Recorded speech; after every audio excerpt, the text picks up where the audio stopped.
Hi, this is Kristen from Satoyama Yoga Share, and today we are going to practice our warm-up.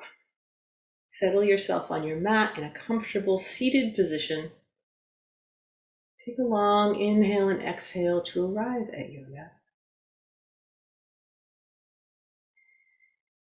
And we're going to start with a pose called ice cream cone.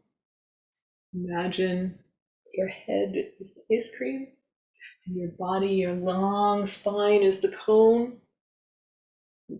Tailbone is the very bottom of the cone. Your shoulders are tracing the opening where the ice cream goes.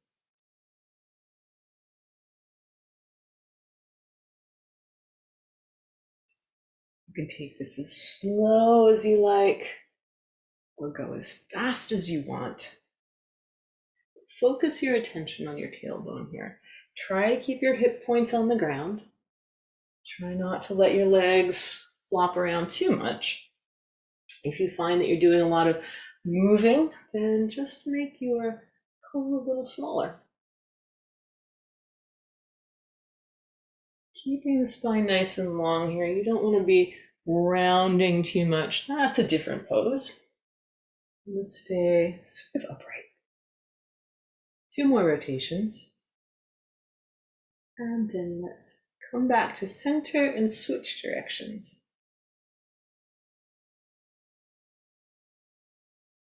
In yoga, we like to connect our breath to movement. So see what works best for you. I like to inhale as I come forward and exhale as I come back. You can try that, see if it works for you too. Find your own pattern.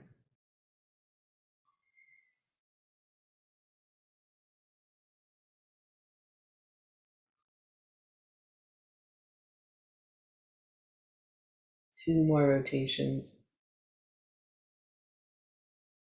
And then come back to center. Our next move is called riding the camel. Now you can stay in this position, but if it's possible for you to come up to sit on your knees, I recommend trying that. So you're going to sit on your heels, knees bent. This just gives a little bit more space for your diaphragm to do the work. We're going to be doing a breathing exercise, focusing on the lower spine. So the curve in your back here, that might move a little bit. We're going to exhale through our nose and bring our belly button in and our diaphragm up. Our back is going to curve a little, our hips might tilt. See what feels good for your body. We're going to focus on taking 21 breaths. Ready? Here we go.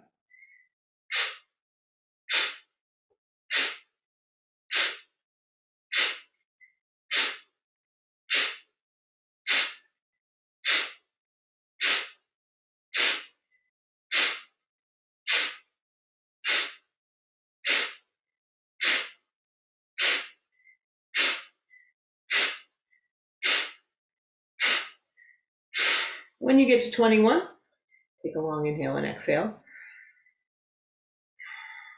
And then come back to sit in the same comfortable seat you were in before. Now, our next move is called washing machine.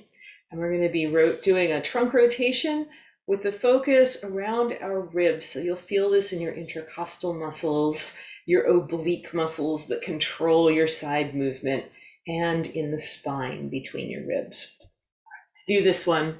Bring your arms out wide, nice and flat. So you don't want them up, you don't want them down, right in the middle.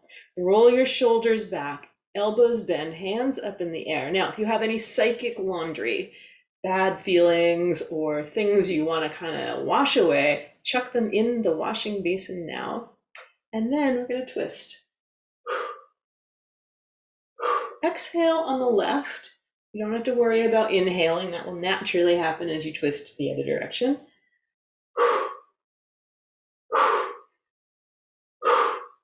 Once you get the feeling of the movement, then start to take it a little bit deeper. If you want to go a little faster, you can do that too. I know for some people, this can make them feel a little bit dizzy. So if you start to feel dizzy, just slow it down. If you're not feeling dizzy, then you can speed it up. And if you want to put your hands on your head or the back of your head, If your hands get tired, your arms get tired, that's a fine thing to do.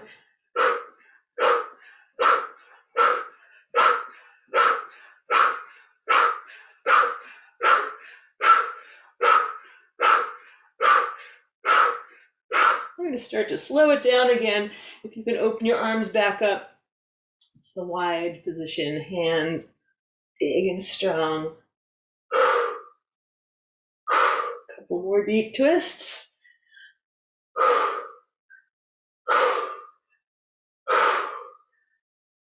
And we're going to stop with a beep, beep, beep.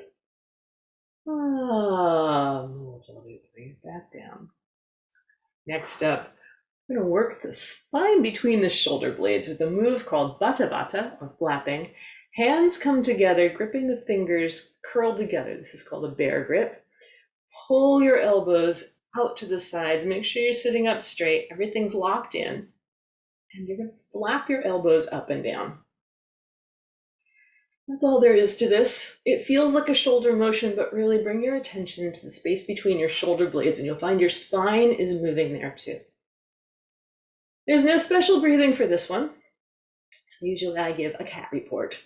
Today in the studio, there are two cats. Mora and Fritter are both in the basket behind me. Mora is orange and white. Fritter is orange and matches the basket. He's a little hard to see, but they're right back there. Sometimes they join me on the mat, but today they are peacefully sharing the basket. 10 seconds more. Bring your elbows up a little higher. See if you can go a little faster. 10, 9, 8, 7, 6, 5, 4, 3, 2, 1. Pull. And here we're going to do something totally crazy. Switch the way your legs are. I always like to throw mine up in the air and flip them around, and then turn your hands over. Now, it can feel very strange to sit in the opposite direction to usual. It's good for your body. So we're going to do the flapping again. Same thing. Make sure your elbows are locked. Fingers are nice and tight, curving into each other. No special breathing. But I'll tell you a little bit about this whole warm-up. This is a Kundalini-inspired warm-up that warms up the entire spine from the bottom to the top. So we have 2 more exercises to do until we get to the top. I like to do it because it's seated, a nice easy way to start moving in the morning. My class is normally at 7 a.m. and everybody's a little tired. So we start with this, getting some movement into the spine, into the rest of the body, and then we move on to other poses. We do a mix of different kinds of yoga in this class. But this is how we start every single morning. 10 seconds more here. 10, 9, 8, 7, 6, 5, 4, 3, 2, 1. Pull and release. I always ask my class, what comes next? Because the answer is, I don't know. That's the name of the pose. In Japanese, we say Wakaranai. In English, it's called I don't know. Why is it called I don't know? I don't know. That's the pose. So the Kriya is move your shoulders up towards your ears and then exhale loud and bring your shoulders down quite abruptly. Let's do this 21 times. You can do it at your own pace or follow along with me. Here we go.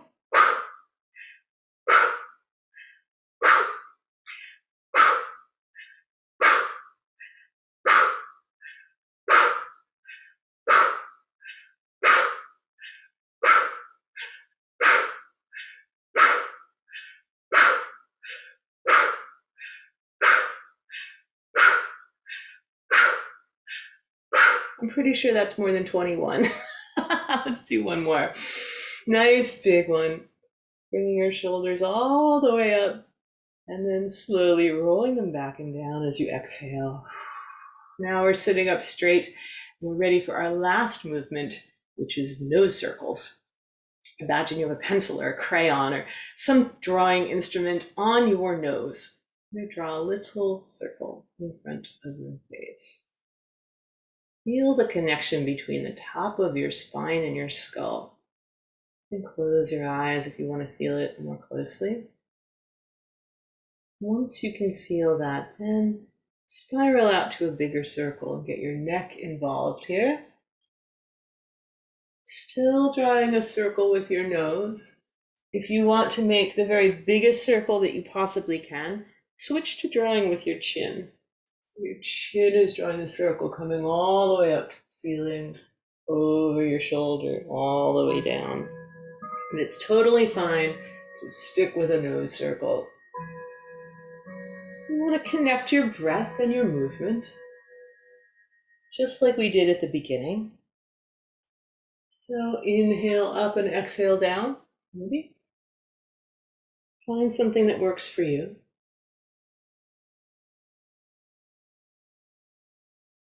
Your circles can be as fast or as slow as you want.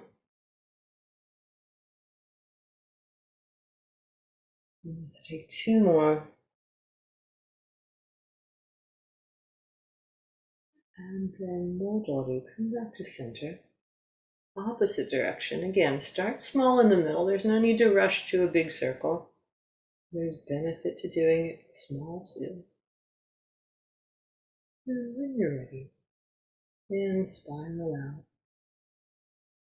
Let yourself take a couple of circles before you find your biggest circle. And once you're there, connect your breath and movement, or movement and breath. It's not the same thing. In one, you're going to speed or slow your breath to match your movement. The other way, you change the speed of your movement to match the speed of your breath. Both are perfectly acceptable,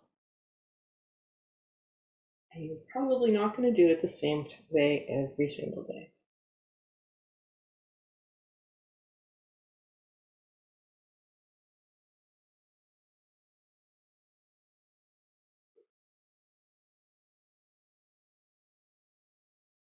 Two more rotations.